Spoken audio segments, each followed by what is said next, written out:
Bonjour tout le monde, c'est Maud, je vous retrouve pour une nouvelle vidéo, un nouveau point lecture où je vais vous parler brièvement, parce que vous le connaissez tous, de Harry Potter, le tome 1, c'est-à-dire, avec l'accent de merde, Harry Potter and the Philosopher's Stone de J.K. Rowling. Et là c'est la magnifique édition Serre d'Aigle chez Bloomsbury. On continue dans les belles couvertures avec Roseland de Nathalie Sommers aux éditions Didier Jeunesse. Puis je vous parlerai de Comme un conte de Graham Joyce paru chez l'autre Brajlon. Et pour finir, je vous donnerai mon avis sur Lebenstunnel, le tome 2 Chaos d'Oksana Hope.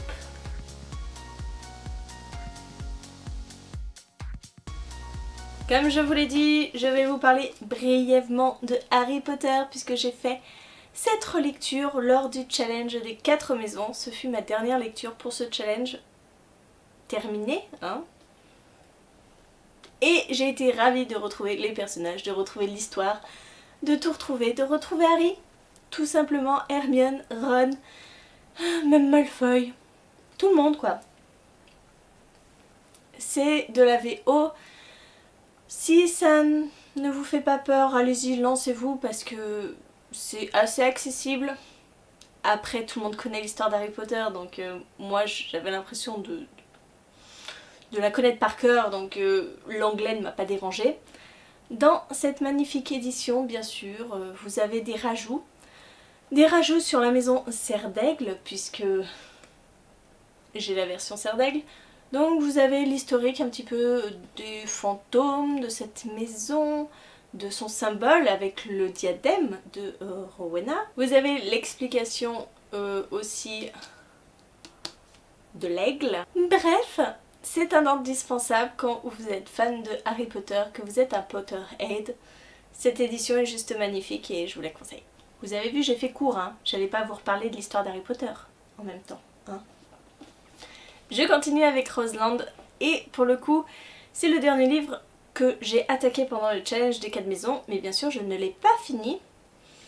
Dans ce livre, nous sommes dans le Londres de 1940, donc Londres sous les bombardements nazis. Et dans ce Londres-là, Lucan, 14 ans, va voir son grand-père décédé et à sa mort, il va lui remettre une petite clé et lui dire d'aller remonter l'horloge qui est dans sa boutique d'horloger. Lucan, bien sûr, va faire ses dernières volontés et dans l'horloge, il y trouve un cadran assez spécial qui va le propulser à Roseland. Roseland, c'est un univers parallèle à Londres et là aussi, il y a une guerre qui touche Roseland, un ennemi qui, sans cesse, à la même manière que Londres, les bombarde. Et Lucan va jouer un petit peu ce rôle entre le Londres et Roseland, histoire peut-être d'arranger les choses, puisqu'il va se rendre compte que les deux univers sont interconnectés et si quelque chose se passe à Londres, il se passera aussi à Roseland et inversement. Ce livre avait tout pour plaire puisqu'il parle d'univers parallèles, c'est vraiment un thème que j'adore, vraiment, quelque chose que j'adore. Et je suis un petit peu déçue parce que ce livre ne m'a pas forcément complètement convaincue. Je suis un petit peu mitigée. C'est de la jeunesse. Et c'est peut-être pour ça que j'ai trouvé qu'il manquait beaucoup de descriptions, beaucoup d'éléments pour comprendre Roseland. En fait, j'en ai pas eu assez. J'ai eu l'impression qu'on survolait un petit peu trop Roseland. Et quand Lucan arrive à Roseland, et ben en fait, il n'y reste pas vraiment et il découvre encore un autre lieu, un autre peuple. Alors qu'on aurait pu simplement se concentrer sur Roseland. Mais bon, c'est un premier tome. Peut-être que les suivants feront la part belle à Roseland. Néanmoins, l'histoire est agréable. Les personnages, je me suis pas forcément attachée. Ce qui est bien, c'est qu'on revoit d'un point de vue historique tout ce qui s'est passé pendant la Seconde Guerre mondiale pour Londres. Toutes ces choses affreuses qui ont touché les Londoniens alors qu'ils étaient quand même assez loin des combats. On voit des grands noms qui ont marqué l'histoire comme Churchill, Bref, ce livre est sympa. Je me suis pas ennuyée, mais il manque un petit peu de développement. Je continue en vous parlant de Comme un conte de Graham Joyce que j'avais emprunté à la bibliothèque, donc que je n'ai plus. Donc je vous mets la petite image ici. C'est pareil, le pitch avait tout de très séduisant puisque dans ce livre, nous suivons une jeune fille qui va disparaître un beau jour. Sa famille ne sait pas ce qui lui est arrivé. Personne ne sait rien. La vie continue sans elle, avec les conséquences que ça a pour ses parents, les conséquences que ça a pour son petit ami, pour son frère. Et 20 ans plus tard, elle va arriver, le jour de Noël, elle va frapper à la porte. Et voilà. Ses parents vont se retrouver avec une jeune fille qui est censée avoir 36 ans, sauf qu'en fait elle n'en paraît toujours que comme les 16 ans. Comme ses 16 ans quand elle avait disparu. À cela, elle va leur raconter l'histoire qui lui est arrivée, une histoire qui concerne des fées. J'étais assez emballée pour lire ce livre et malheureusement, je suis assez mitigée face à cette lecture. Ça s'est lu très vite, mais je n'ai pas vraiment réussi à m'attacher au personnage, à part peut-être au petit ami de cette jeune fille.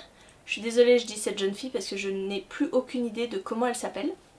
C'est une catastrophe. Moi, les prénoms, je ne sais plus.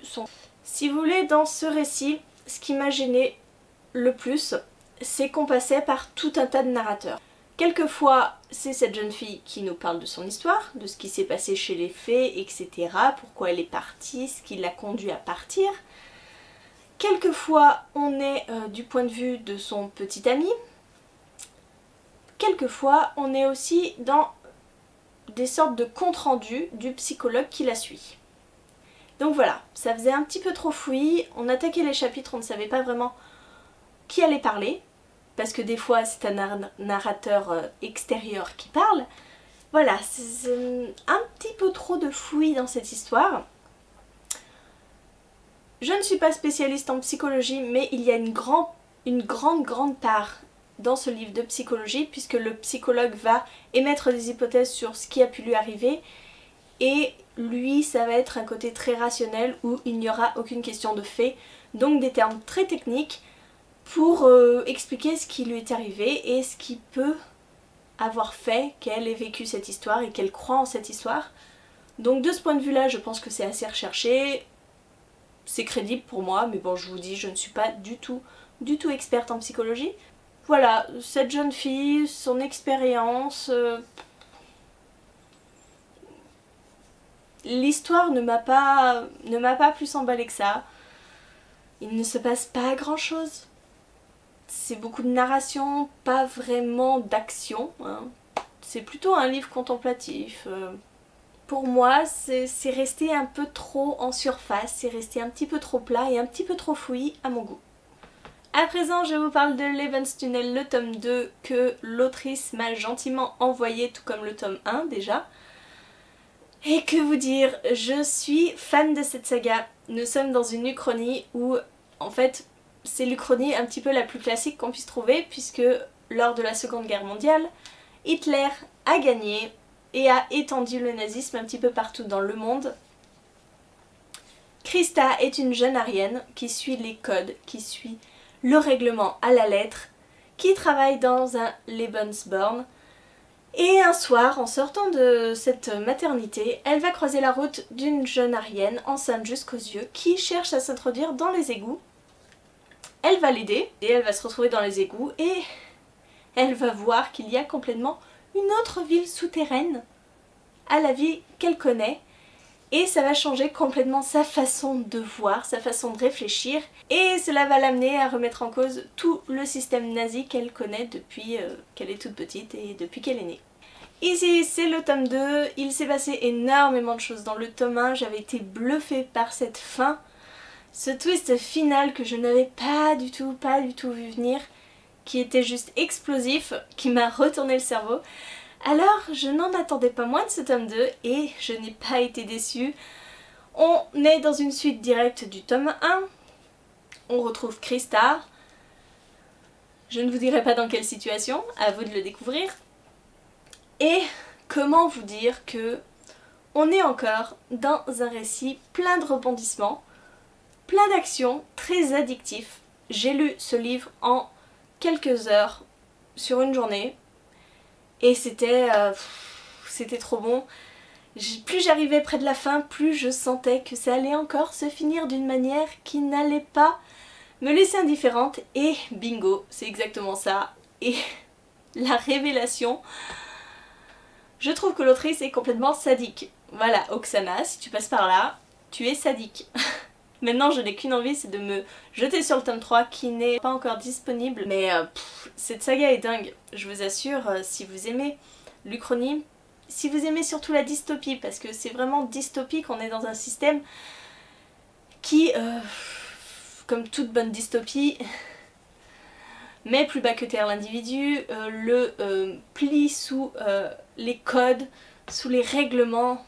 Bref, j'adore vraiment cette saga, je vous la conseille. Krista se révèle encore une fois dans ce tome 2, elle qui était assez timide, assez obéissante, hein, forcément aux règles, et ben là, on ne la reconnaît plus, hein, elle est rebelle, elle a la hargne. Et voilà, vous ne resterez pas insensible à cette lecture et moi je l'ai adorée. Voilà, c'est tout pour ces 4 dernières lectures.